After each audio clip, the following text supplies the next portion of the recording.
Hi guys, and welcome to this new lecture about trim path and wireframes drawing. Wireframe drawings and trim path, they just go together. I love them, and it's very nice when you insert them in your animations. Let's open the phone. Do you remember our phone? And this is what I have done here. I did a wireframe phone, but it has only one shape layer.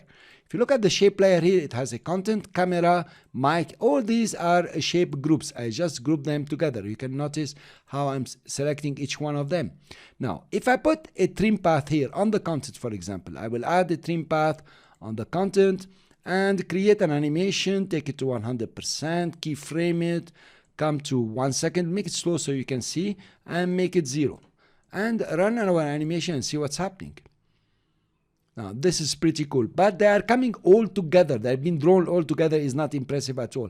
I can use trim multiple shapes, and instead of simultaneously, I will use individually. And here you are, your animation is becoming much nicer. Let's look how is it being drawn. Which one is coming first? If you look at your animation, you notice that the big casing is coming first. That's just above the trim path. Then, if I deselect, you notice that the screen is gonna come second, and so on until they are all drawn. Cool. That is when we use, of course, individually. If I take the big casing and put it on top, okay, just to make it very obvious, will it start? Let's look now. We have the screen on bottom, and then the button itself, then loading case. And if you open, here it is. So the order is always from the lowest, the one nearest to the trim path, to the top. Deselect. We start with the screen, then we have the button. Yes, it's happening, and they have the loading case and so on. So we have a wireframe being drawn. It doesn't have to be systematic. It doesn't have to be logical. In fact, let's take the loading case, put it on top. Let's take the screen, put it above the mic. So we have the mic, the button. Yeah, that looks good. Let's draw it. Not bad. Of course, you can come to the trim path, press U, and make it, slower so you can appreciate what's really happening. So that's pretty useful and pretty attractive. Mainly if you come over here, you make it short, half a second, select both frames, press F9, easy is them, go to the graph, and just do something like speedy in the middle. Okay, so it's gonna start slowly, then go speedy. So the small ones will draw slowly, and then the big ones will draw pretty fast. Look at it carefully, here you are. Cool. Let's look at the trim path for a sphere. Now, this is a complicated sphere to draw, but actually it's a very easy sphere. You can either draw it in Illustrator and bring it here, and later on I will show you how to create shapes from the outline. But also, you can create it in After Effects. It doesn't matter where it was created, because for now I'm trying to show you about the trim path. So, we can add a trim path here. And I'm adding a trim path in the content to animate the whole shape. We come to the trim path, and let's say this time we keyframe the end at 0%, so nothing is seen. Then we go to 1 second, even 2 for now, and make it 100%. Let's see exactly how is our drawing gonna come up. Now we are animating simultaneously. That's pretty cool. Let's put it to individually. Now it becomes even better. Here you are. So you notice wireframes and trim path work together very nicely. Another homework for you. I like very much the trim path with the wireframes. I will double click on the house. Now this is a house that I have drawn myself, is my dream house, and all the shapes here are drawn in After Effects, so there is nothing magical. If you open, you see I put a rectangle, a shape one, and so on. I didn't care to rename them. Let's add a trim path inside the house for all the contents. And then I can come and animate it.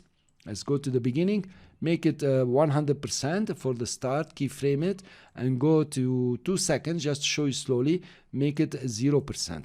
And let's play our animation. So the house is being drawn. Of course, it's much more interesting when it's individually. Right, guys? Here you are. Now, the order, again, you have to look at the order. Which one is coming first is the one nearer to the trim path, and then it goes further away. Now, there is a logic here that I followed why I created it. Somehow there is a logic. I don't think so. So you can just take one and put it on top, and take this one, put it on bottom. You don't have to create, systematically the house appear and so on. Why not the windows appear first? Where are the windows? Let's double click and identify the windows. Rectangle 4, bring it here. And then there is another window here. Double click, rectangle 5. Let's take it down here. Cool. and then let's see what's happening. So the windows should appear first, and they did. And here you are, you have a fantastic wireframe drawing. Why am I showing you this? It is very important that you start working with the trim paths and get used to it. I am doing something complicated. If you find this easy, then you are really excellent and you're doing it very well.